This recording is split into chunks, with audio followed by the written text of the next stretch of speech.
You did everything right. You drove carefully. The other driver ran the light. You lived clean. The diagnosis came anyway. You worked loyally for years.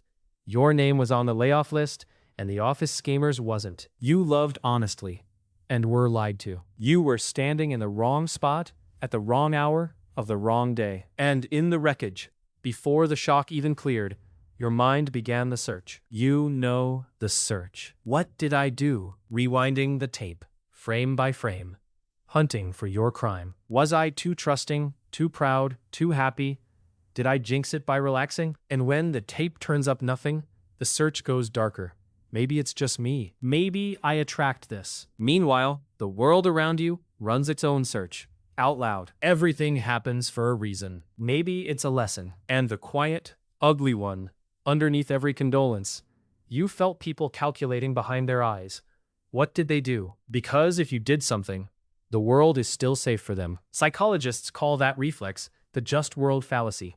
The mind's desperate need to believe the universe keeps books. So desperate, it will convict an innocent person, even itself, rather than face a world where lightning picks freely. And that's the trap you're standing in. Your self-blame and their victim blame are the same machine. Both would rather find you guilty than find the world random. So, tonight's question is the oldest one there is. Why do bad things happen to people who did nothing wrong? 3,000 years ago, the observers who mapped every human situation answered it. And of all the names they could have given the chapter, misfortune, fate, punishment, trial, they chose one. They called it innocence. The answer is in the title, and so is the warning. One thing before we open the book, and it's the heavy one, so take whatever size feels safe. In the comments right now, the unfairest thing that ever happened to you. You don't owe the details. The shape is enough. It belongs in this episode from the first minute. Now, the book. Welcome back to the valley. The book. The I Ching, the Book of Changes. Tonight, Chapter 25. Wu, Wang, Innocence. Sometimes translated, the unexpected. And the fact that one ancient word carries both meanings is the whole chapter in miniature. The innocent and the out of nowhere share a name. Its image. Thunder rolling under heaven. Spring thunder. The first thunder of the year. Moving beneath the open sky. Hold that image, because the ancients chose it with terrible precision. Spring thunder is the quickening force, the crack that wakes the seeds, starts the sap, sets the valley growing. And it is also, in the same instant, the thing that strikes the one tree, the one roof, the one farmer, without consulting anyone's ledger. Same sky, same thunder, one weather. And weather, this chapter says at the top of its voice, is not a verdict. The lightning is not a sentence handed down. Heaven, in this book, and this may be the most radical sentence in all 64 chapters, keeps no books of the kind you're searching, which the ancients proved by writing down the most famous case of wrong place, wrong time in literature. The third line of this chapter, paraphrased and barely because it's already perfect.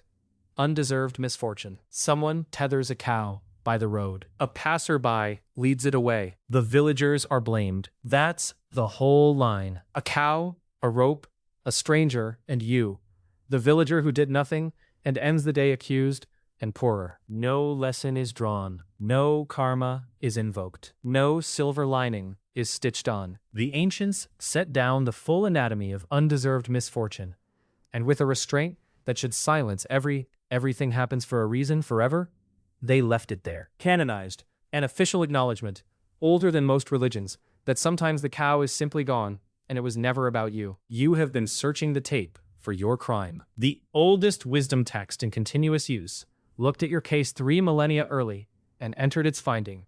Innocent. It was the passerby. It was always the passerby. But the blow isn't the end of the danger. The real danger comes after. And the 5th line names it with an image so counterintuitive, it sounds like malpractice. Paraphrased, for an illness not of your own causing, use no medicine. It will pass of itself. No medicine for a real wound? Hold on. The line is using illness as an image. Its application here is not refuse care. It is this. When harm was not evidence of a defect in you, do not treat your character as diseased. For afflictions that befell you, whether like The one treatment that must be refused is the one you've been administering around the clock, treating your innocence as if it were the disease. The tape rewinding, the self-audit at 3 a.m. The hunt for what in you attracted this. That is medicine poured into a wound that was never an illness. It doesn't heal the wound. It infects it. It converts a clean grief, which passes as weather passes, into a chronic verdict, which never does. The line is not telling you to skip real care for real wounds. Grief needs tending, trauma needs help, and the wise seek both. It is telling you to stop performing surgery on your character at the site of someone else's crime. Put down the scalpel. You were the villager. It was the passerby. Which brings us to the warning I promised.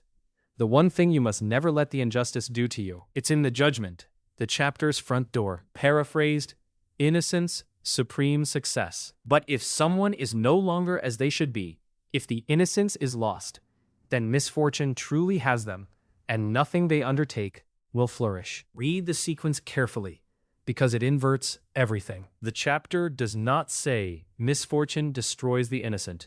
It just spent 2 lines showing the innocent robbed, blamed, and fundamentally intact. The destruction begins at a different moment. The moment the person stops being as they should be. And you know the moment it means. The day the unfairness makes its offer. You were honest, and honesty got you robbed. So calculate now. You were open, and openness got you wounded. So armor now. The offer always comes dressed as wisdom. Lesson learned. Never again. And the chapter's whole architecture exists to make you see what accepting it actually is. It is handing the passerby your innocence to lead away with the cow. The blow could take your property, your health, your years. Real losses, never minimized. But your nature, the open, uncalculating heart the ancients called Wu Wang, no passerby can take. It can only be surrendered. Bitterness is not something injustice does to you. Bitterness is the one collaboration it requests. And this second loss, the volunteered one, is the only loss that compounds. The cow was one day's misfortune. The corrupted nature poisons every day after. The lightning given the pen, rewriting the tree. The second line shows the alternative in one farming image. Plow without counting the harvest. Do the right thing without the contract. The contract was always the vulnerability. The one who is good in order to be paid is destroyed the day the payment fails. The one who plows because plowing is their nature cannot be bankrupted by weather. So, we come back to the question you brought. Why me? And now you can see what this chapter does with it. It refuses to answer, not from cruelty, from honesty. Every other voice has been selling you a reason. You deserved it. It's a lesson. It's a plan. It's a test. And every one of those answers is the just world machine again. The mind bribing itself with meaning, because meaning, even ugly meaning, feels safer than weather. The chapter's staggering move is to hand you, instead of a reason, a verdict. Innocent. There is no why. The thunder was not a message. There is no envelope to open, no crime the tape will ever surface.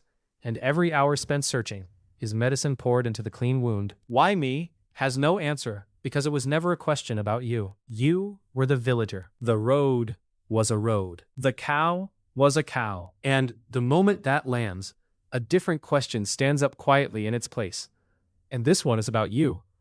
Not why did this happen, but who do I remain, now that it has? That question has an answer, and it is the single variable in the entire affair that was always yours. The passerby chose the theft. The lightning chose the tree. You choose only whether the one who walks out of the wreckage is still as they should be, still open, still plowing, still keeping no books. Not because the universe will reward it. The chapter just showed you a stolen cow, but because innocence kept is the one possession that makes every future day livable, and innocence surrendered is the one loss from which, says the oldest book, nothing you undertake recovers. They called the chapter Innocence, not because the world is, because you were and can remain. Thunder under heaven. The cow, the passerby, the blamed villager. Your case decided 3,000 years early. Innocent. No medicine for the illness you didn't cause. And the one thing injustice can only be handed, never take. Next time, why hitting rock bottom feels strangely familiar. The ancients drew it as a mountain worn to nothing, a bed stripped piece by piece, And hidden at the end of the stripping, the strangest promise in the book.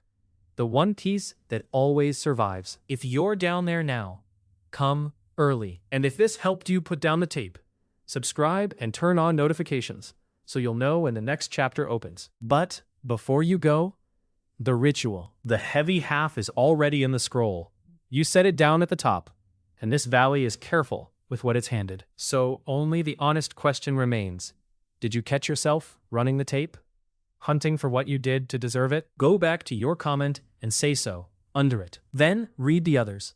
And when you find a fellow villager still auditing themselves, you know what we do here. Lower the bucket. And if you can manage only 5 words, make them these, because someone down there has waited years to hear them. It was the passerby.